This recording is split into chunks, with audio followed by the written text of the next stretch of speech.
हम लोग श्रीमद् भगवद गीता के 9वें अध्याय के 8वें श्लोक को पढ़ रहे हैं आज। आज प्रभुपाद जी का हम सुबह प्रवचन भागवतम पे पढ़ रहे थे और प्रभुपाद जी कम से कम लग रहा 10-15 मिनट 10 मिनट मिनिमम मान के चलिए, वो प्रथम स्कंद के प्रथम अध्याय के प्रथम श्लोक को बार बार बुलवा रहे हैं और एक एक शब्द बुलवा रहे हैं। जन्मादि जन्मादि अस्या अस्या, वो खुद बुलवाए फिर अपने शिष्य को बोले तो शिष्य जो है श्लोक बोलने लगा, कहते ना शब्द को बोलो जन्मादि जन्मादि, लेट देम प्रैक्टिस। तो ऐसा क्यों कर रहे हैं? तो प्रभुपाद जी कह रहे हैं कि वैदिक लिटरेचर का हर श्लोक एक मंत्र है जो हमारे मन को पवित्र करता है। बिल्कुल स्पष्ट प्रभुपाद जी कह रहे हैं कि इसका अभ्यास करो, कि बोलना आना चाहिए। क्या ऐसा नहीं कि तुम किसी को किताब दो, कहो तुम पढ़ना जानते हो उस किताब को, कहते नहीं। हम लोगों का तो कॉन्फिडेंस ऐसा होना चाहिए कि आप इस किताब से, इस भगवद गीता से किसी श्लोक से पूछ लीजिए, हम समझा देंगे आपको। ऐसा कॉन्फिडेंस भक्तों का होना चाहिए, इस प्रकार से पढ़ना चाहिए, तब उनको विश्वास होगा कि हाँ, केवल किताब बेच नहीं रहे, ये किताब पढ़ते भी हैं। केवल वही बात नहीं है, ये हर श्लोक अपने आप में एक मंत्र है, ये भगवान से अभिन्न है, भगवान ने अपना तेज इसमें रखा है। तो बड़े उत्साह के संग हम लोग इसको उच्चारण करते हैं। मेरे पीछे बोलिए। श्लोक का लिंक क्या है? भगवान ने बताया कि वह सबका पालन कर रहे हैं असंग रूप से, अनासक्त रूप से। फिर भगवान ने कहा कि सृष्टि और संहार भी कर रहे हैं। तो अब आप ये बताइए कि कोई अनासक्त व्यक्ति सृष्टि कर सकता है? ये जितने भी लोगों ने आज तक संतान उत्पन्न करी, अनासक्त भाव से करी है। कोई आसक्ति नहीं है। और सृष्टि करने के बाद बच्चों में कोई आसक्ति नहीं है, बहुत आसक्ति है। क्या अनासक्त भाव से कोई व्यक्ति सृष्टि कर सकता है? नहीं कर सकता है। सामान्यतः पालन भले ही अनासक्त भाव से कुछ कर ले, हाँ ठीक है दीदी, लेकिन सृष्टि करने में तो स्वयं की इच्छा होती ही है कि कुछ हम सृष्टि हो, हमें कुछ करें, कुछ करें। एक आसक्त, स्पेशली अपनी सृष्टि से व्यक्ति को बहुत आसक्ति होती है। अपने बच्चे सबको प्यारे लगते हैं क्योंकि वो अपने बच्चे हैं, अपनी सृष्टि है। आसक्ति है कि नहीं? No one can raise hands कि उसे अपने बच्चे प्यारे नहीं लगते। और अपने बच्चे ही नहीं, अपना मकान और बहुत सारी चीज़ों को आप देखेंगे। आप छोटे बच्चों को देखें, वो लोग पेंसिल से गोदागादी करते हैं, देखा है आपने ऐसे, फिर भी उसको मानेंगे कि बड़ा सुंदर है। अपनी छोटी छोटी सृष्टि के प्रति आसक्त हो जाता है व्यक्ति। तो अब कोई कहे कि आप ये सृष्टि अनासक्त होकर करते हैं, ये बात समझ में नहीं आ रही, ये कैसे करते हैं? तो इसको यहाँ श्लोक में समझा रहे हैं। सृष्टि और, हाँ, सृष्टि और संहार भी। क्या कोई व्यक्ति अपने बच्चे को ही मार देगा? नहीं मार सकता। लेकिन भगवान इतनी सुंदर सृष्टि की रचना करते हैं और उसको बिल्कुल अनासक्त भाव से संहार कर देते। तो यह कैसे आप करते हो? अगर ये प्रश्न हो तो स्पेशल श्लोक है, समझ में आए? अनासक्त भाव से आप सृष्टि संहार कैसे कर रहे हैं, ये समझा रहे हैं। मेरे पीछे बोलिए। प्रकृतिम स्वामवष्टभ्य विसृजामि पुनः पुनः, प्रकृतिं स्वामवष्टभ्य विसृजामि पुनः पुनः। भूतग्रामम् इमं कृत्स्नम् अवशं प्रकृतिर्वशात्, भूतग्रामम् इमं कृत्स्नम् अवशं प्रकृतिर्वशात्। प्रकृतिं स्वामवष्टभ्य विसृजामि पुनः पुनः, प्रकृतिं स्वामवष्टभ्य विसृजामि पुनः पुनः। भूतग्रामम् इमं कृत्स्नम् अवशं प्रकृतिर्वशात्, भूतग्रामम् इमं कृत्स्नम् अवशं प्रकृतिर्वशात्। प्रकृतिं स्वामवष्टभ्य विसृजामि पुनः पुनः, प्रकृतिं स्वामवष्टभ्य विसृजामि पुनः पुनः। भूतग्रामम् इमं कृत्स्नम् अवशं प्रकृतिर्वशात्, भूतग्रामम् इमं कृत्स्नम् अवशं प्रकृतिर्वशात्। प्रकृतिं स्वामवष्टभ्य विसृजामि पुनः पुनः, प्रकृतिं स्वामवष्टभ्य विसृजामि पुनः पुनः। भूतग्रामम् इमं कृत्स्नम् अवशं प्रकृतिर्वशात्, भूतग्रामम् इमं कृत्स्नम् अवशं प्रकृतिर्वशात्। संपूर्ण विराट जगत मेरे अधीन है, तेरे अधीन नहीं है और न कभी था, न है और न कभी होगा। इसलिए ये प्रयास छोड़ दे बद्ध जीव। आप समझ गए ना कहने का आशय क्या है? काफ़ी सिंपल बात लगती है ना, लेकिन हमारे बद्ध जीव के जो सहज मनोवृत्ति है या जो उसका मनोवैज्ञानिक भ्रम है कि वह इस जगत को कंट्रोल कर लेगा, उस पर भगवान हथौड़ा मार रहे हैं। कुठाराघात कहते हैं, कुठाराघात कर रहे हैं कि तुम्हारे अधीन ये जगत नहीं है। आगे हो जाएगा? नहीं, आगे भी नहीं होगा। न कभी था, न कभी है और न कभी होगा। तो जो काम असंभव है उसे करना छोड़ देना चाहिए ना। जो काम होने ही वाला नहीं, जो प्रोजेक्ट कभी होने ही वाला नहीं, उसको अबैंडन कर देना चाहिए कि नहीं करना चाहिए? यद्यपि उसमें पैसे भी लगा दिए हों बहुत सारे। इस जगत में देखा जाता है कि कोई प्रोजेक्ट होता है, उसको बड़े उत्साह से शुरू किया जाता है, बड़े पैसे लगाए जाते हैं, बिलियंस ऑफ डॉलर्स, और उसके बाद देखते हैं ये सफल होने वाला नहीं तो छोड़ देते, तो अकल उनकी आ जाती है कि और पैसे नहीं लगाए हैं। अग्रीड? तो अनादिकाल से हमने बहुत धन इकट्ठा किया, बहुत धन इन्वेस्ट किया किस कार्य में? प्रकृति को अपने अधीन करने में, और उस प्रयास में हम और अधिक प्रकृति के दलदल में फंसते चले गए, उसी के अधीन होते चले गए। तो ये संपूर्ण विराट जगत भगवान के अधीन है। इससे भगवान का महान ऐश्वर्य सूचित होता है। भगवान के प्रति भक्ति नहीं प्रकट होती है, इसे करेगा व्यक्ति। यानी जितने देवी देवता है वो सब भगवान के अंतर्गत है। यह मेरी इच्छा से बारंबार स्वतः प्रकट होता रहता है और मेरी इच्छा से अंत में विनष्ट होता है।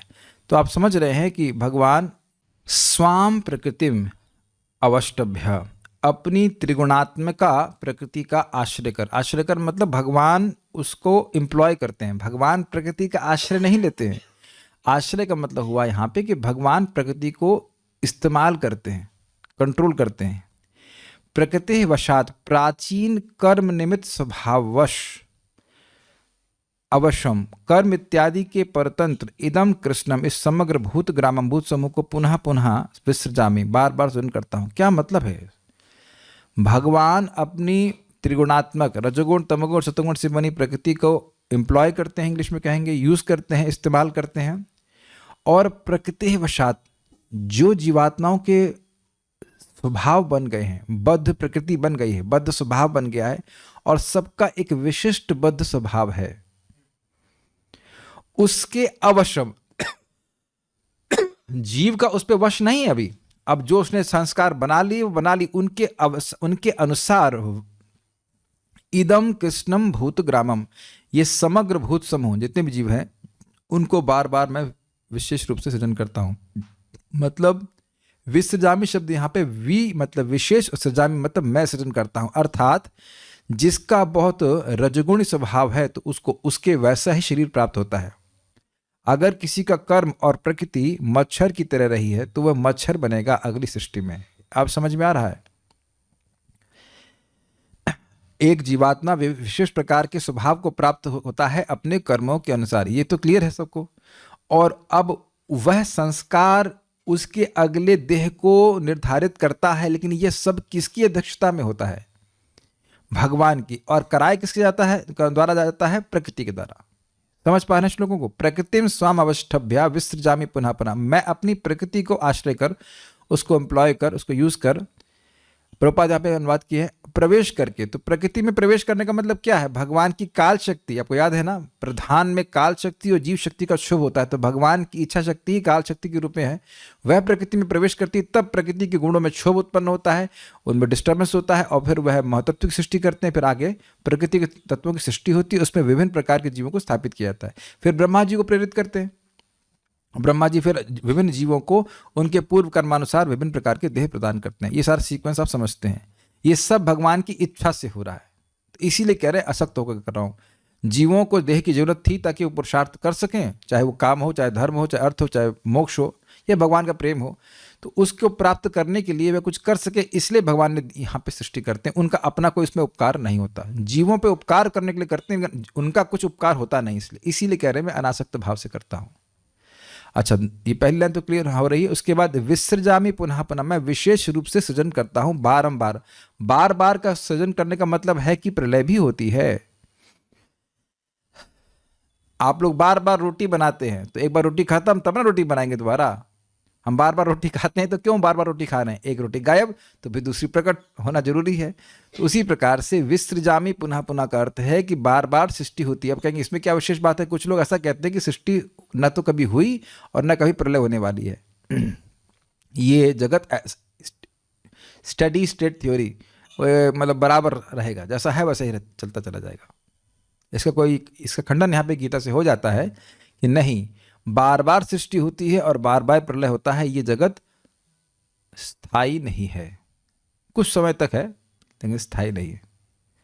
अच्छा, कैसे करते हैं? तो कह रहे हैं भूत ग्रामम इमम कृष्णम, इमम कृष्णम भूत ग्रामम, कृतस्नम का मतलब होता है संपूर्ण। ये जितने भी भूत ग्राम अर्थात समूह हैं, अवशम प्रकृतिर वशात, वह विवश हैं और प्रकृति के वश में हैं। विवश मतलब है, अवश मतलब अपने वश में नहीं है। ऐसा नहीं है कि मैं अब हम कल अगले जन्म में राजा बनेंगे। और कैसे बन जाओगे भाई? तुमने काम किए हैं भिखारी वाले, गड़बड़ की हो, तो अगले जन्म में तुम कैसे बन जाओगे राजा? चोरी चमारी की हो तो वो अगले जन्म में कैसे तुम अच्छे व्यक्ति बन जाओगे? अच्छा वे काम किए हैं तो कैसे बुरे बन जाओगे? तो अच्छी प्रकृति, अच्छा स्वभाव हो या बुरा स्वभाव हो, वह दोनों ही व्यक्ति को आगे प्रभावित करते हैं। सदा तद भाव भाविता। तो ये सब प्रकृति के वश में हो रहा है। लेकिन ये सारा नियम कौन बनाया है? भगवान बनाए हैं। आप कुछ कार्य करें और संस्कार मन में बनता ही है। ये कौन बनाया है सिस्टम? भगवान ने बनाया। जैसे गोबर को आप थापें, तो गोबर को जहाँ पे थापा जाएगा तो गोबर जब उठाया जाएगा सूखा होकर के, तो उसके संग कुछ घास, कुछ मिट्टी जरूर आ जाती है। तो ऐसे जितनी बार हम अपने इंद्रियों को उनके विषय से संपर्क कराते हैं तो संस्कार मन में आ जाता है। ये बात बोली जा रही है, ठीक है?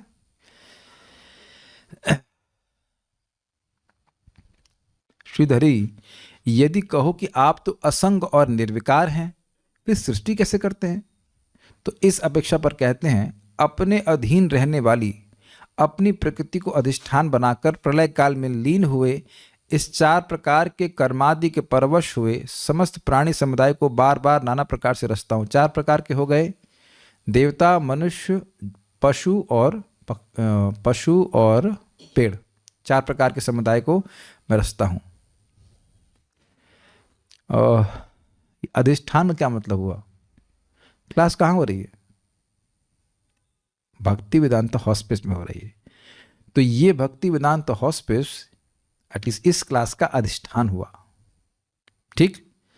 सृष्टि कहाँ हो रही है? भौतिक प्रकृति में हो रही है, प्रधान में हो रही है। तो भगवान को सृष्टि करनी होती है तो वे आध्यात्मिक जगत में सृष्टि नहीं करते हैं। आध्यात्मिक जगत में सब कुछ शाश्वत है। तो सृष्टि की जैसे ही बात करेंगे तो आप समझ जाएंगे कि भौतिक जगत यानी प्रधान की ही बात हो रही, उसको वही अधिष्ठान है, उसको भगवान चुनते हैं कि यहां सृष्टि होगी। क्लियर? क्या ये बात समझ में आ रही है? अधिष्ठान का मतलब प्रकृति स्वाम अवष्टभ्य, प्रकृति को अधिष्ठान बनाकर इस स्थान में सब बोले, इस स्थान में हम यहाँ पे से इसको अधिष्ठान बनाकर मैं क्लास कर रहा हूँ। ऐसे ही भगवान प्रकृति को अधिष्ठान बना करके वहाँ सृष्टि करते हैं, क्योंकि आध्यात्मिक जगत में सृष्टि नहीं होती। क्लियर है? किसका है वो? जैसे हम तो यहाँ, ये स्थान हमारा नहीं है, हम तो पूछ के परमिशन लेकर के क्लास कर रहे हैं। लेकिन क्या भगवान भी किसी से परमिशन लेते हैं? ना। इसीलिए कह रहे हैं स्वाम प्रकृति, वो खुद की प्रकृति है। भौतिक प्रकृति भगवान की शक्ति, इसलिए कह रहे हैं स्वाम प्रकृति में अवष्टभ्य। समस्त प्राणी समुदाय को बार बार नाना प्रकार से रचता हूं, अथवा विशेष रूप से रचता हूं। तो ये विसृजामे की व्याख्या है। कैसे रचते हैं? प्रकृति के वश से, अर्थात प्राचीन कर्म निमित्तक उस स्वभाव के बल से रचता हूं। ये लाइन समझ में आई? अनादिकाल से जो वे एक विशिष्ट जीव का जो स्वभाव हो गया है, जो मन में संस्कार उसके बन गए हैं, जैसा उसका कर्म है उसके अनुसार रचते हैं। तो ये तो आसान काम है। किसका क्या कर्म है अनादिकाल से, उसका क्या संस्कार है, हम एक भी जीव के बारे में नहीं बोल सकते। और भगवान सभी जीवों के लिए शरीर का निर्धारण कर देते हैं। उनको पता है अनादिकाल से कौन कब छींका, कौन गाली दिया, कौन दान किया, कौन पुण्य किया। यही बात हम, और उसके अनुसार वह व्यक्ति को अगली गति प्रदान करते हैं। एक बात हम भागवत में सुन चुके हैं। भगवान का ही गुण बताया जा रहा है कि भगवान ही वह व्यक्ति हैं जो व्यक्ति इस समय दान पुण्य करता है, जो कुछ भी कार्य कर रहा है, उसके श्रेय के फल को वह अगले जन्म में प्रदान करते हैं। अगले जन्म में प्रदान करते हैं। तो अगला जन्म में कैसे प्रदान करेंगे भाई? ये देह तो समाप्त होते ही सब कुछ नष्ट हो जाता है। तो वहां व्याख्या करेगी थी, नहीं, ये जो अज है, जीवात्मा है, ये कभी जन्म नहीं लेता है। वह देह परिवर्तन करता रहता है इस जीवन में, और फिर देह, इसके बाद जब शरीर छोड़ता है तो फिर दूसरे देह को प्राप्त होता है। तो अगली देह में भगवान भी साथ उस जाते हैं, और जो उसने पहले कर्म किए उसके फल को वहां उसकी प्राप्ति होती है। ये बहुत बड़ा विज्ञान है। नहीं तो जगत में लोग ऐसे ही रह रहे हैं जैसे अगला जन्म है ही नहीं, है ना? है ना, अगला जन्म नहीं है, ऐसे जी रहे हैं ना लोग। खूब पाप करो, किसी का उधार लो, अरे भैया बस अब कल दे देंगे हम, 100 रुपये, कोई दिक्कत नहीं है। एक बार एक व्यक्ति ने ही पास में हमको हल्दी 90 रुपये किलो दे दी, असिस्टेंट था। तो मैं गोमाता में जाके पूछे तो कहते 250 रुपये किलो। हमने कहा 90 रुपये किलो, क्योंकि देते शुद्ध चीज़ हैं। तो मुझे संदेह हुआ इस बात पे कि भाई ये तो गड़बड़ चीज़ देते नहीं है, और 90 रुपये किलो तो कहीं मिल भी, मतलब बेईमानी से भी करेगा तो 90 रुपये किलो नहीं मिलेगी।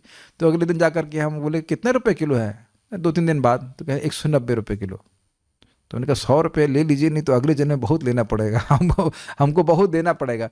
नेवर एवर थिंक कि हम किसी का पैसा ले लेंगे चीटिंग करके और उसके बाद हमको देना नहीं पड़ेगा। इतना देना पड़ेगा कि आप परेशान हो जाएंगे। इस जीवन में कभी आप देखें ना, बहुत पैसे का लॉस हो गया, कोई लेके चला गया, तो आप दुखी मत होइए, क्योंकि वो पिछले जन्म का हिसाब किताब चल रहा है। Is it okay? तो ये कौन व्यवस्था करा रहा है? भगवान करा रहे हैं। नहीं तो पिछले जन्म में क्या था, क्या नहीं देखा था, कौन जानता है, एक्सेप्ट भगवान। तो ये बड़ी इंटरेस्टिंग भगवान का सामर्थ्य है। हम में से कोई भी व्यक्ति खुद का भी तो नहीं जानते कि पिछले जन्म क्या था, ये अगला क्या होगा, और भगवान सभी जीवों का जानते हैं। देवता भी नहीं जानते हैं, लेकिन भगवान सबके बारे में सब कुछ जानते हैं। गीता भूषण टीका।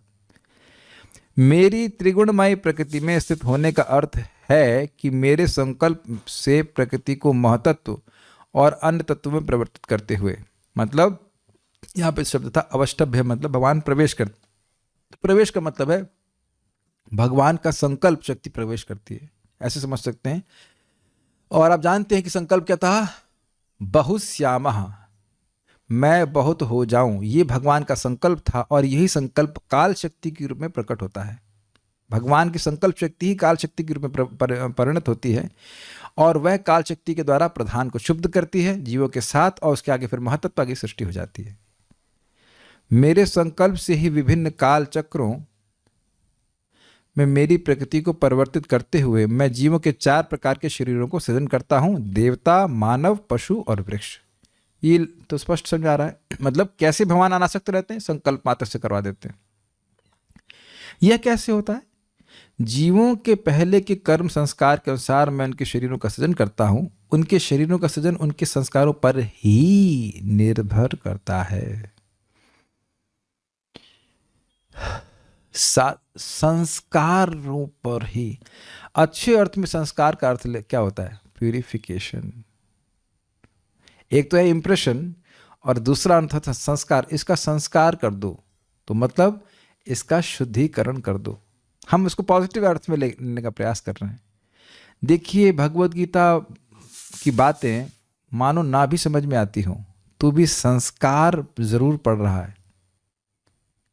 इतनी बात तो समझ में आनी चाहिए कि भाई कान से कुछ स्पर्श तो हो रहा है, और यह एक बहुत बड़ा संस्कार है। भगवान का नाम उच्चारण करना ये बहुत बड़ा संस्कार है। मैं फिर रिपीट कर रहा हूं कि भक्ति का संस्कार, प्यूरिफिकेशन या इंप्रेशन का जो भी अर्थ लें, यह कभी भी नष्ट नहीं होता। प्रसाद खा रहा है, ये कभी भी नष्ट नहीं होता। ऐसा लगता जरूर है कि वह इस जन्म में व्यक्ति भक्ति छोड़ दिया है, कुछ है, लेकिन वो फिर फलीभूत होती है। ये बातें भले ही याद हों या सुनी हुई हों, लेकिन फिर याद रखना चाहिए। इसलिए मैं बार बार रिपीट करता हूं इस बात को कि जितनी भक्ति आप इस वर्तमान अवस्था में कर पा रहे हैं, उतना नियमित रूप से करते रहिए।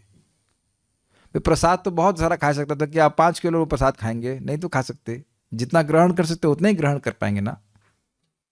16 माला कर रहा है या 4 माला कर रहा है, कोई 8 माला कर रहा है, रोज करते जाइए। उसका बहुत बड़ा प्रभाव होता है। रोज करी गई चीजों का स्थायी प्रभाव होता है। भगवद गीता आप रोज सुनते जाएंगे तो अज्ञान दूर ही रहेगा, दूर ही रहेगा। आप देखिए, हम लोग जो ठीक होते हैं आयुर्वेद में भी, वहां एक गोली छोटी सी खाते, खाने में 1 मिनट लगता है। 1 मिनट भी नहीं लगता। 1 मिनट लगता है? नहीं, कुछ सेकंड लगते हैं, लेकिन उसका प्रभाव आपके ऊपर स्थायी आने लगता है। काटिए इस बात को, नहीं काट सकते, नहीं काट सकते। कुछ सेकंड के लिए आप कोई गोली छोटी सी लेते हैं, उसका प्रभाव स्थायी रूप से आपके शरीर पे आने लगता है, आता ही है। और आप जानते हैं कि आता है। कभी यह मैं क्यों बोल रहा हूं, कभी कभी सोचा अरे छोड़ो, आज जब कर छोड़ देते हैं, क्या है, या आज हम गीता क्लास नहीं जाते, या कुछ भी है, या उससे अधिक कुछ महत्वपूर्ण कर लेते हैं। इन सब चीजों से अधिक महत्वपूर्ण कुछ है ही नहीं। सुना नहीं अपने कार्तिक महात्म में? सब कुछ छोड़ करके शास्त्र सुनना चाहिए। और उसका स्थायी प्रभाव यह है कि भगवान की प्रति रुझान होने लगता है, भगवान के प्रति जो एवर्जन है, जो स्थायी रूप से एवर्जन बना हुआ जीवात्मा के हृदय में, वह समाप्त हो जाता है, भगवान से प्रेम प्राप्त हो जाता है, भगवान का प्रेम प्रकट हो जाता है। बहुत अच्छी बात है। उनके शरीरों का सृजन उनके संस्कारों पर ही निर्भर करता है और इस कारण से भक्तों को मदद करनी चाहिए अन्यों को संस्कार प्राप्त करने के लिए, क्योंकि अगर भक्तों ने मदद नहीं करी होती तो हमको भी भक्ति का संस्कार मिल ही नहीं सकता। It's only available with devotees. इसीलिए एक और हमारे लिए शिक्षा है कि भक्तों के छोटे मोटे क्या, छोटे हो चाहे मोटे हो, सही बात है, छोटे हो चाहे मोटे हो, उन दोषों पर मत देखें, बस ये देखें क्या उनका कथा सुनने में रुचि है। जी हाँ है। अब वो कथा में सो जाए कोई बात नहीं, इसका विश्वास तो है कि कथा फायदेमंद चीज़ है। सोने के बहुत सारे कारण हो सकते हैं, हो सकता है वो थक गया हो सकता हो बीमारी हो, चाहे कुछ भी हो, लेकिन उसकी यह इच्छा तो नहीं सो रही है ना कि क्लास में आना है। वाह, ये तो अच्छा स्टेटमेंट हो गया। उसकी यह इच्छा तो नहीं सो गई ना कि क्लास में आना है, भले वो आके सो गया। कहेंगे आपके मुख से ऐसी बातें कैसे निकल रही हैं? अरे भाई, अप्रिसिएशन करना पड़ेगा। कुछ लोग तो जगे भी रहेंगे जिंदगी भर लेकिन कभी क्लास में नहीं आएंगे, तो उनकी तो इच्छा सोई हुई है ना आने के लिए। तो कम से कम ये व्यक्ति इतना तो जागृत है कि वो क्लास में आकर के चलो क्लास में चल सोते हैं कुछ तो आ तो रहा है ना। Does it make sense? क्या करें, कलयुग का शरीर है। मैं भी इसलिए नहीं सो रहा हूं क्योंकि मैं बोल रहा हूं। अगर हम नीचे बैठे तो शायद हम भी जो सो गए होते हैं, सुबह से उठे थक गए, कोई बात नहीं, लेकिन नाम जप कीजिए, प्रसाद खाइए, प्रसाद खाते खाते ही हमारा सारा शरीर चिन्मय हो जाएगा। भगवान को प्रणाम कीजिए। प्रणाम करते हुए कोई सोया है? नहीं सोया है। आप ये सब बातें क्यों कह रहे हैं? उनके शरीरों का सृजन उनके संस्कारों पर ही निर्भर करता है। प्रभुपाद का प्रवचन आज हम सुन रहे थे, कहते this movement has been created to give people an opportunity to hear about Krishna. That is our mission. हमारा मिशन है कि लोगों को कृष्ण भावना के बारे में श्रवण करने का मौका दिया जाना चाहिए, क्योंकि वह मौका, वह संस्कार कभी नष्ट नहीं होगा। फिर उसको भगवान के बारे में जानने का मौका दिया जाएगा। साथ ही उनकी इन पूर्व संस्कारों पर निर्भरता भी मेरे संकल्प से ही होती है, क्योंकि मैं अचिंत्य शक्तियों से युक्त हूं और इस सारी प्रक्रिया से अनासक्त हूं। ये समझ में आए? जीवों को अगला शरीर उनके संस्कार के अनुसार मिलता है, लेकिन ये व्यवस्था भगवान के अनुसार है। कुछ समझ में आ रहा है? इंटरेस्टिंग है ना कि हमको अगला शरीर हमारे संस्कार के अनुसार मिल रहा है। यह व्यवस्था इंडिपेंडेंट नहीं है, क्योंकि संस्कार अपने आप में जड़ हैं, कर्म अपने आप में जड़ है। आपने किसी को दान दिया तो ठीक है, ये कर्म तो जड़ है ना, ये कोई चेतन व्यक्ति तो है नहीं। तो इस दान का इतना फल मिलेगा या मिलना चाहिए और अब मिलेगा, ये सारा निर्धारण भगवान करते हैं। और यह सब कर देने के लिए उनको खुद मैनेजमेंट नहीं करना पड़ता, संकल्प मात्र से हो जाता है। इसलिए कह रहे हैं कि मैं अचिंत्य शक्ति से युक्त हूं, इस कारण से सारी प्रक्रिया में रहते हुए भी मैं अनासक्त हूं। समझा?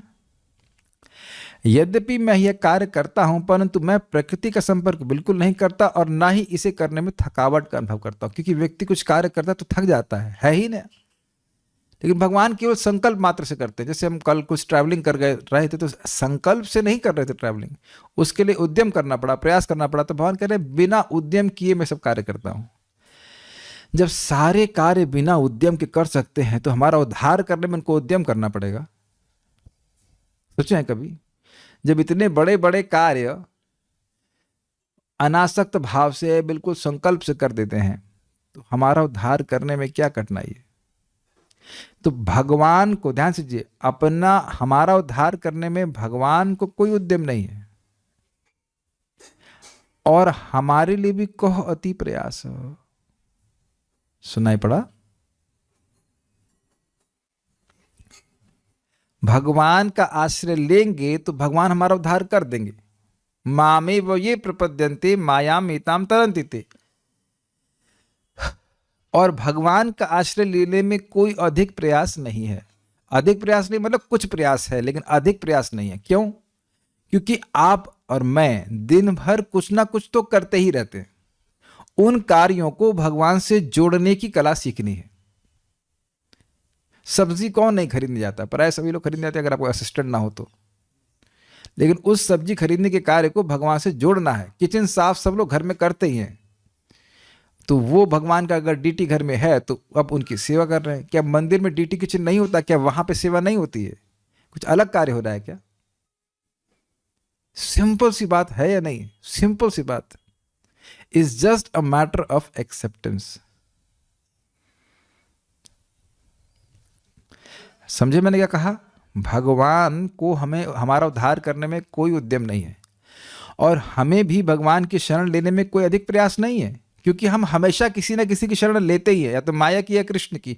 तो अपनी प्रवृत्ति को चेंज करके भगवान की सेवा करने की प्रवृत्ति में तब्दील कन्वर्ट कर देना चाहिए। एटलीस्ट शुरू करना चाहिए, एटलीस्ट शुरू करना चाहिए, पूरा ना भी कर सकें तो। तात्पर्य, यह भौतिक जगत भगवान की अपराशक्ति की अभिव्यक्ति है, अर्थात भौतिक शक्ति की। इसकी व्याख्या कई बार की जा चुकी है, फिर भी हमको समझ में नहीं आता इसीलिए बार बार व्याख्या की जा रही है। क्यों ऐसा आप क्यों कह रहे हैं? ऐसे हमको आप खराब बोल रहे हैं, हम अपने आप को ही बोल रहे हैं। We are not matter. Is this matter clear? Sure?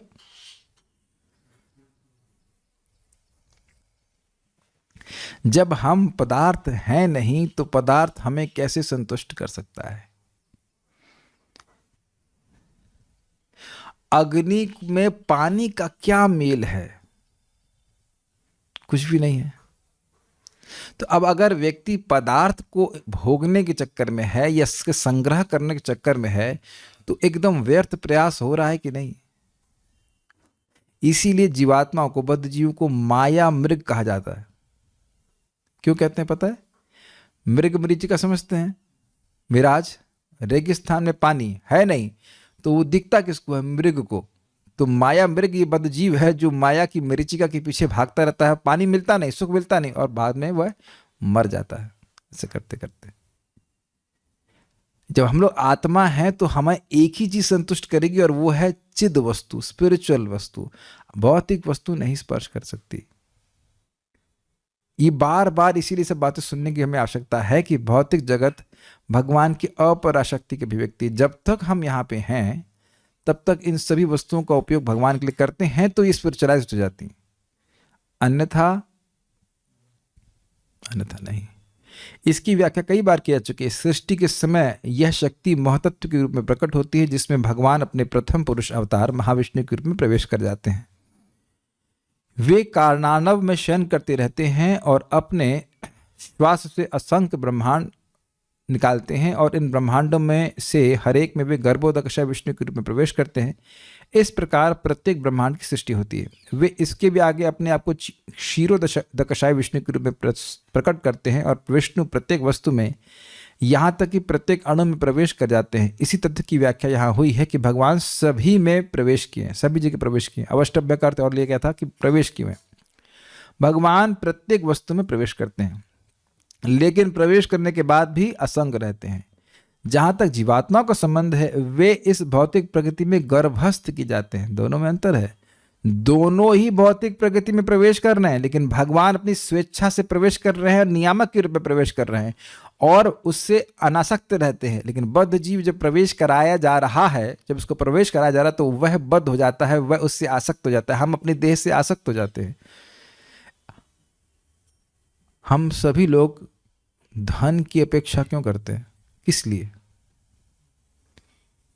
शरीर के लिए ही ना। तो हम यही है ना, आत्मा के लिए तो आप कोई नौकरी कर नहीं रहा है, तो अब यही मान रहे ना कि ये देह नहीं रहेगा तो मैं नहीं रहूंगा। लेकिन भगवान ऐसी स्थिति में इस अज्ञान से कभी प्रभावित नहीं होते, और वे अपने अपने पूर्व कर्मों के अनुसार विभिन्न योनियां ग्रहण करते हैं। इस प्रकार इस भौतिक जगत के कार्यकलाप प्रारंभ होते हैं।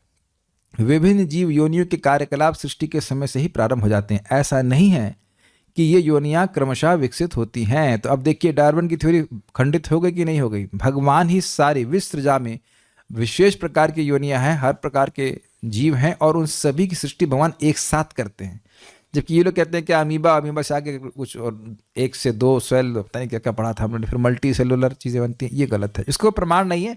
भगवद गीता के अनुसार भगवान सारी योनियों की सृष्टि एक साथ करते हैं। सर्व योनिषु कौन्तेय अहम बीज प्रदः पिता। सभी योनियों का मैं बीज प्रदान करने वाला पिता हूँ।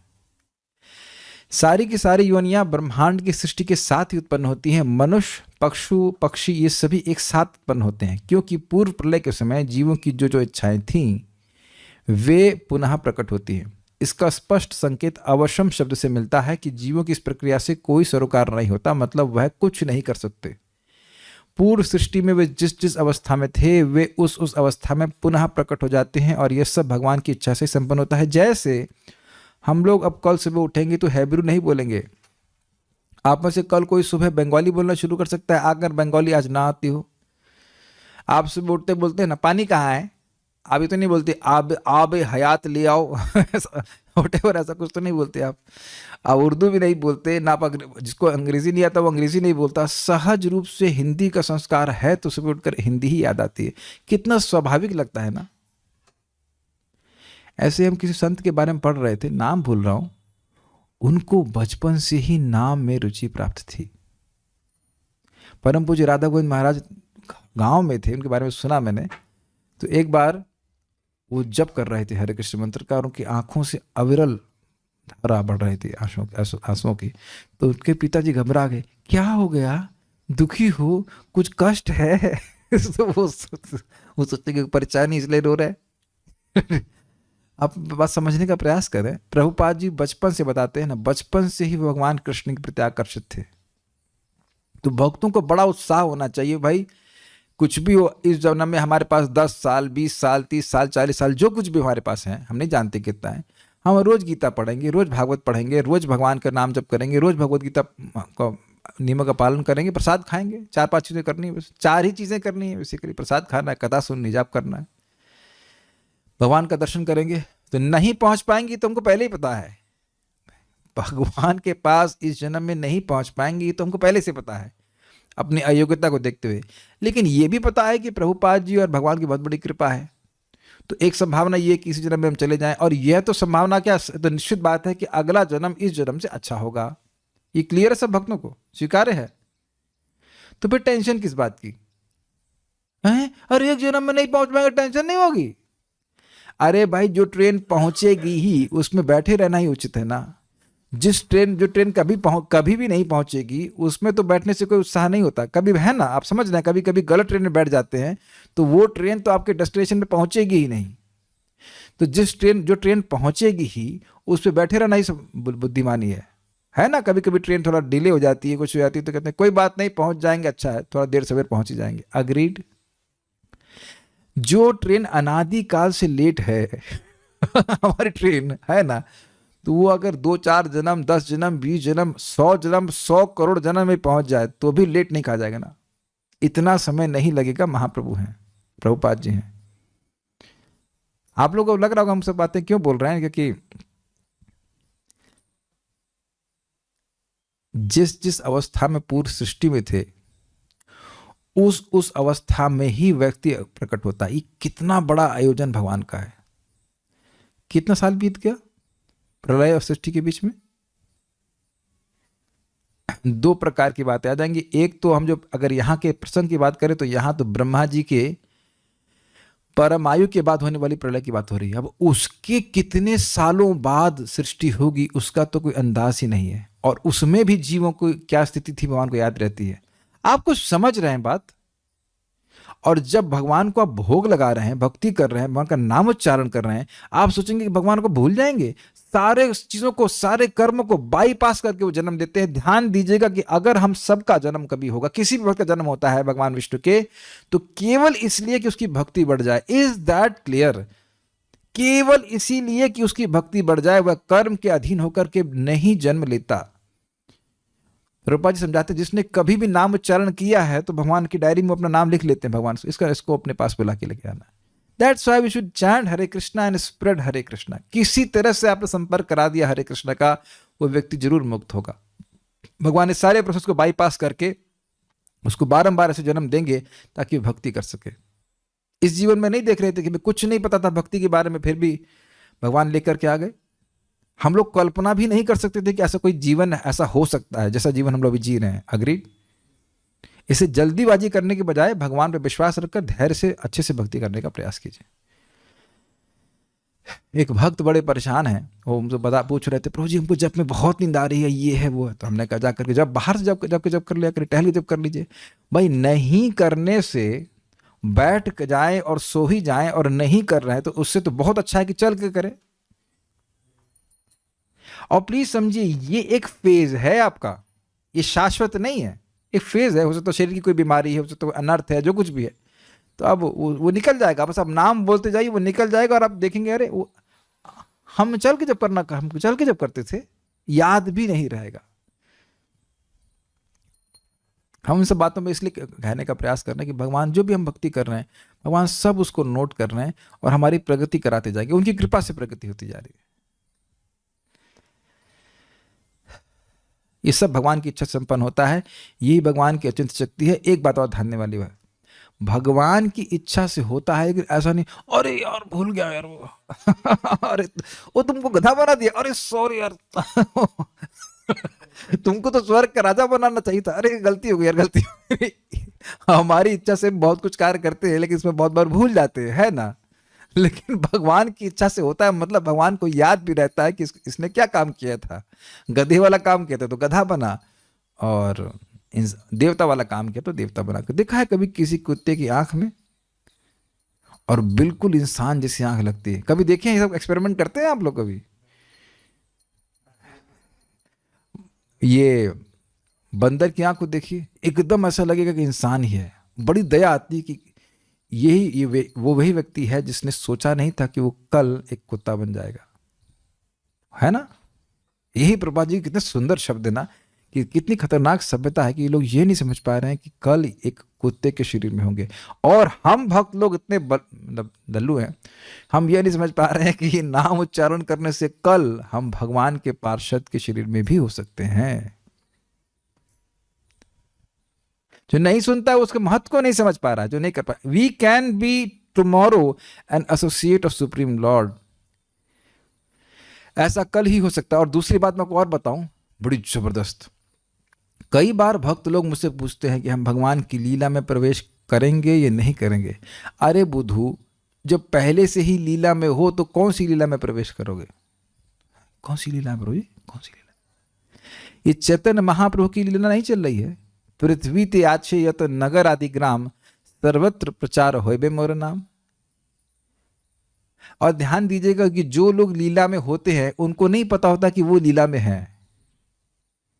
ये महाप्रभु की लीला ही चल रही कि हम सब के, हम अपनी बात कर रहे हैं, सारे दुर्गुण होने के बावजूद भी भगवान प्रचार करवा रहे हैं। अब ये बिल्कुल वैसा ही, अगर आपको याद हो कि अर्जुन को भगवान को निमित्त बनाना था, तो भगवान ने बाण चलाने की शक्ति खुद ही दे दी अर्जुन में। अर्जुन तो योग्य भी है। एक भक्त हमको बोल रहे थे कि वो अंग्रेजी में क्लास देने का उन्होंने संकल्प लिया, करे नहीं दे पाऊंगा। कहते बड़ा अच्छा क्लास हुआ, कैसे हो गया? हमने कहा भगवान की इच्छा है कि अंग्रेजी में क्लास हो तो आपको करवा लिया। यही समझना चाहिए कि हमसे हमारी इच्छा होनी चाहिए कि भाई प्रचार हो भगवान के यश का, और महाप्रभु चाहते हैं तो वह हमको निमित्त बनाएंगे। आशीर्वाद कहाँ से मिलेगा? 16 माला का जप, 4 नियम का पालन। ये कहाँ से आ रहा है? ये आशीर्वाद आ रहा है नित्यानंद प्रभु से। वो डकैतों को उद्धार की और बोले कि तुम धर्म पथ किया लहो हरि नाम, तुम धर्म के पथ पे चलो, पापाचरण मत करो, और भगवान का नाम उच्चारण करोगे तो तुम परित्राण, दूसरों का परित्राण कर पाओगे। It's very simple, it's very simple. 16 माला का जप करें, 4 नियमों का पालन करें, और जो गीता की बात है वो दूसरों को बताएं, वह कार्य करेगी ही, करती आई है और करेगी। भगवान का आशीर्वाद उसमें। मैं समझा पा रहा हूं कि कैसे हम लोग ऑलरेडी लीला में हैं, तो बहुत कौन सी लीला में आप जाएंगे? और जब लीला में प्रवेश करेंगे तब मालूम नहीं चलेगा कि लीला में है, तब भी नहीं मालूम चलेगा। Is that okay? स्वीकार है बात? अजीब सी लगती है, हम किसी लीला में है या नहीं। महाप्रभु का शब्द है ना, सर्वत्र प्रचार होइबे मोरा नाम, होइबे मोरा नाम, यह होगा। जैसे भगवान ने भगवद गीता में अर्जुन को दिखाया कि सब मारे जा चुके हैं, तो भगवान की लीला थी कि इनको मारवाना ही है, काल की बात ही 18 दिन लगे। उसी प्रकार से 10,000 साल के अंदर पूरे विश्व में भगवान का नाम का प्रचार होगा। तो उसमें हम लोग भी संलग्न है कि नहीं? हम भी एक कड़ी है कि नहीं? बता दीजिए। कोई प्लीज रेज हैंड, कोई विरोध करके दिखाए कि आप उसमें कड़ी नहीं है। आप लोग ने किसी न किसी को हरे कृष्ण मंत्र जरूर बताया होगा अब तक, है ना? और कम से कम धरना देने तो आ ही जाते हैं सुबह सुबह नॉट वीडियो ऑन करके हरे कृष्ण हरे कृष्ण हरे कृष्ण हरे कृष्ण कृष्ण कृष्ण। धरना देना बहुत जरूरी है। लोग सोचते हैं भाई ये कुछ महत्वपूर्ण हो रहा है कि नहीं। जहां भीड़ जुट जाती है वालों सोचता है महत्वपूर्ण हो रहा है कुछ, लोग आते हैं। प्लीज आप प्रचार करने का किसी तरह से भी मदद कर रहे हैं तो आप महाप्रभु के पास टाइम्स में जा रहे, देखो तारे कहो कृष्ण उपदेश। ये तो नहीं कर रहे थे ना, और ना ये पता था कि ये कुछ ये किया जाता है, या ना ही ये पता था कि कोई कर रहा है। सन 1977 से पहले कोई पैदा हुआ है यहाँ पे? Please raise hands. वो सब लोग यंग हैं, ठीक है, लग रहा है मुझसे जवान है। हाँ, तो विभा माता जी हैं, साधना माता जी। नहीं पता था ना ये प्रभुपाद जैसे कोई व्यक्ति हैं? आपको पता था? नहीं पता था?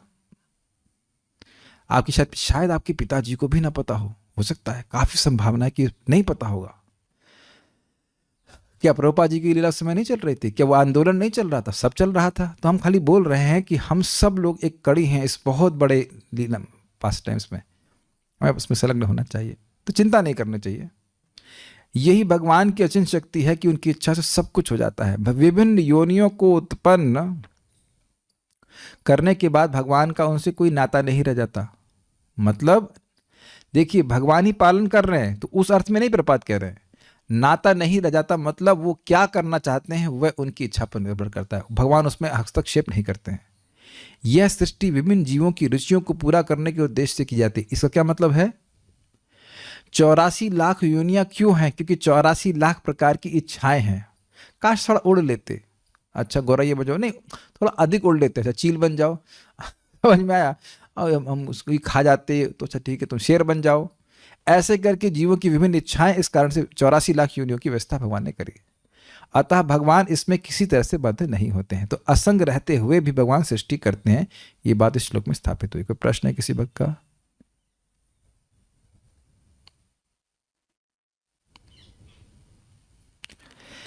यदि कोई भक्त दूसरे भक्त को अपनी मर्जी से कोई मूल्यवान वस्तु देता है तो क्या उन्हें भी वापस करेंगे? नहीं नहीं नहीं नहीं, समझ में आ गया। देखिए, चोरी करने की हम बात कर रहे थे। आप किसी भक्त को कोई वस्तु देते हैं तो वह तो प्रेम का लक्षण है, उसके बदले में तो भगवान आपको और आशीर्वाद देंगे। मूल्यवान से मतलब कुछ भी हो सकता है। जप माला से मूल्यवान वस्तु क्या है बताइए? किसी को आप जप माला दे रहे हैं, किसी को भगवान के बारे में बता रहे हैं, इससे मूल्यवान वस्तु क्या मिलेगी? लेकिन किसी को, भक्तों को देखिए समझने का प्रयास कीजिए। कोई भी भक्ति कर रहा है वो साधु है, ये आगे आप 9.30 में क्लियर समझ लेंगे, ठीक? अब भक्ति कर रहा है, अब हम उसके भक्ति के उत्साह को बढ़ाते हैं, तो यही तो वो चाहता है। आप भक्त लोग बताओ अपने जीवन में क्या चाहते हो? मैं समझ रहा हूं कि सभी भक्त यही चाहते हैं ना कि उनका उत्साह भक्ति में बना रहे, उनका उत्साह वर्धित हो। उत्साह, बस उत्साह होना चाहिए। उत्साह हुआ तो उसका तब कुछ भी कर लेंगे, उत्साह नहीं होगा तो कुछ भी नहीं कर पाएंगे। Is it not? तो सबसे बड़ी सेवा है कि भक्तों के संगत में आकर के भक्तों को उत्साहित करना चाहिए। अच्छा, ऐसा नहीं कि मैं ही उत्साहित कर रहा हूं, आप लोग भी उत्साहित कर रहे हैं। मान लीजिए सब लोग आगे सो ही रहे होते, एक आध दो लोग सो जाए अलग बात, सब सो गए होते, वीडियो ऑफ करके बैठे होते, तो हमने कहा लग रहा है मेरी बात कोई सुन ही नहीं रहा है। तो आप भी तो मुझे उत्साहित कर रहे हो, नहीं तो क्या मैं ऐसे की क्लास कर पाऊंगा? आप समझ ही रहे होंगे, ये है सेवा। I am serving you, you are serving me. This is Krishna consciousness. गोह्यम आख्याति पृच्छति तो तभी हो सकता है ना जब पृच्छति हो। जब पृच्छति होगा ही नहीं तो गोह्यम आख्याति कैसे होगा? आख्यान तो तभी होगा जब किसी की सुनने की इच्छा हो। आपने देखा होगा, महसूस किया होगा, एक भक्त कल आके बता रहे थे कि वो जयपुर में रहते थे, वृंदावन में आ गए। बड़ी इंटरेस्टिंग बात बोले, प्रभु जी बाकी तो सब कुछ कोई दिक्कत नहीं है, लेकिन हम वहाँ अकेले महसूस कर रहे थे। क्या बात करें किसी से कोई बात ही नहीं कर सकते। बहुत युवावस्था में हमको उससे और भक्ति में बहुत श्रद्धा महसूस होती है कि भाई हाँ, भक्तों की संगत में ही आकर के हम अपनी बात हृदय की कर सकते हैं, है कि नहीं? तो इससे दोनों लोगों को उत्साह मिलता है, जो श्रोता है उसको भी उत्साह मिलता है, वक्ता को भी उत्साह मिलता है। तो ये है हमारी सेवा वैष्णव सेवा के संग में। वैष्णव संघ में आकर के एक दूसरे को उत्साहित करें। भक्त भूखा है बेचारा, अच्छा प्रसाद खिला दीजिए। कौन कह सकता है कि अच्छा प्रसाद खा के उत्साह नहीं आता? सबको उत्साह आता है। प्लीज रेज हैंड्स कि अगर आपको अच्छा प्रसाद खा करके उत्साह नहीं आता। उत्साह नहीं आता। रत्नभूषित माता जी ट्रांसेंडेंटल, अच्छा प्रसाद खा के भी उत्साह नहीं आता आपको? आता है। अगर खूब मिर्ची विर्ची पड़ी हो, खराब बन गया, अरे यार क्या हो रहा है कि नहीं, we are everyone is enthusiastic about it. तो इस प्रकार से भी उत्साह आता है। तो किसी भी तरह आप समझें कि किसी भी भक्त को आपकी सेवा यही है कि उनको उत्साहित कर दें। अब प्रश्न आ रहा है, क्षीरोदकशाय विष्णु जीवात्मा के हृदय में रहते हैं और प्रत्येक वस्तु में, यहाँ तक कि अणु और अणु के बीच में भी रहते हैं। वाह, अच्छा। हमारे शरीर में तो बहुत सारे अणु हैं। अच्छा, हर वस्तु में, अर्थात क्या परमात्मा लोहे पत्थर धूल के भी अणु में है? आपका क्या रियलाइजेशन है? अरे भाई, इसीलिए देखिए आप लोग कई बार सोचते होंगे कि बार बार रिपीट क्यों करते हैं। इसीलिए रिपीट करते हैं संदेह। अच्छा ये बताइए, अगर पत्थर में सब जगह भगवान नहीं तो है कौन फिर? ये तो मानो अंडांतरस्तु परमाणु चयांतरस्तम, परमाणु में, परमाणु तक में है तो मतलब हर परमाणु में है। ओके, सभी जगह भगवान है। Will stop here. Shrimad Bhagavad Gita की जय, श्रील प्रभुपाद की जय, निताई गौर प्रेमानंदे। हम लोग कृष्ण भावना के बारे में प्रचार करने की इच्छा रखें तो हमें एक बहुत महत्वपूर्ण बात समझनी चाहिए कि ये वैसे ही है जैसे सोने को मिट्टी से छानना। बालू में, गंगा जी के रेत की बालू में कहीं कहीं सोना पाया जाता है, तो आप बालू छानते हैं बालू प्राप्त करने के लिए नहीं, आप बहुत सारी बालू इकट्ठी करते हैं कुछ एक सोने का कण प्राप्त करने के लिए, है ना। तो जब भी आप भगवान का प्रचार कर रहे हैं तो स्वाभाविक सी बात है कि बद्ध जी स्वीकार नहीं करेंगे, लेकिन किसी एक व्यक्ति ने स्वीकार किया है तो वह सोने के समान है। ये अभ्यास, प्रयास करने का हमें प्रयास करना चाहिए कि कोई एक व्यक्ति भी कृष्ण भावना को स्वीकार कर रहा है, वो बहुत महत्वपूर्ण है। यथासंभव हमें उनका ध्यान रखना चाहिए। नए भक्तों को स्पेशली बहुत सारे कन्फ्यूजन हो सकते हैं, सिंपल ही होते हैं, और उनका ध्यान रखना चाहिए। जैसे कोई वैद्य एक एक पेशेंट को ठीक करता है, वो सामूहिक रूप से ठीक नहीं करता है। Is it okay? बहुत इंपॉर्टेंट बात है। छोटी छोटी चीजें हो सकती है जिससे व्यक्ति भक्ति में छोड़ दे या निरुत्साहित हो जाए, तो समझाना होता है, प्रयास करना होता है, और that is Krishna consciousness, that is preaching. That person is very valuable. बाकी बालू तो बह जाएगी, वो उस व्यक्ति को बना के रखना बहुत जरूरी है। तो मैं रिफ्लेक्ट कर रहा था भगवद गीता और श्रीमद् भागवतम के संबंध में। सर्व उपनिषदों गावो दोग्धा गोपाल नंदना, पार्थो वत्स सुधीर भोक्ता, दुग्धम गीतामृतम महत। सारे उपनिषद गाय की तरह हैं, भगवान कृष्ण गोपाल की तरह हैं, और पार्थ यानी अर्जुन है वो बछड़े की तरह, और भगवद गीता का अमृत जो है, उसको जो दूध रूपी अमृत है उपनिषदों का, वह जो सुधीर लोग हैं उसको भोग रहे हैं। तो बड़ा स्पष्ट समझा रहा है कि सारे उपनिषदों का सार या रस है भगवद गीता, ये क्लियर। और उसी प्रकार से श्रीमद् भागवतम को सारे निगम यानी वेद का सार रस कहा गया है। तो अभी मैं आज कई दिनों से वेजिटेबल रस पीता हूँ, जूस पीता हूँ। तो एक हमारे भक्त हैं सनक प्रभु, हमारे सीनियर प्रभु जी हैं, तो उनके घर हम लोग गए, तो ऐसे मैंने बता रहा तो कहते ओह दैट्स वेरी नाइस, वह बहुत जल्दी आपके शरीर में अवशोषित हो जाता है, अब्जॉर्ब हो जाता है। मुझे हमने स्ट्राइक किया, हमने कहा वाओ दिस अ गुड शिक्षा।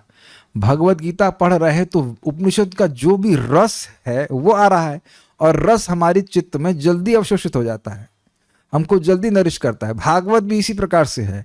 अब वेद पढ़ते रहे, उसको डाइजेस्ट करने में, छानने में, अलग करने में बहुत टाइम लगेगा ना।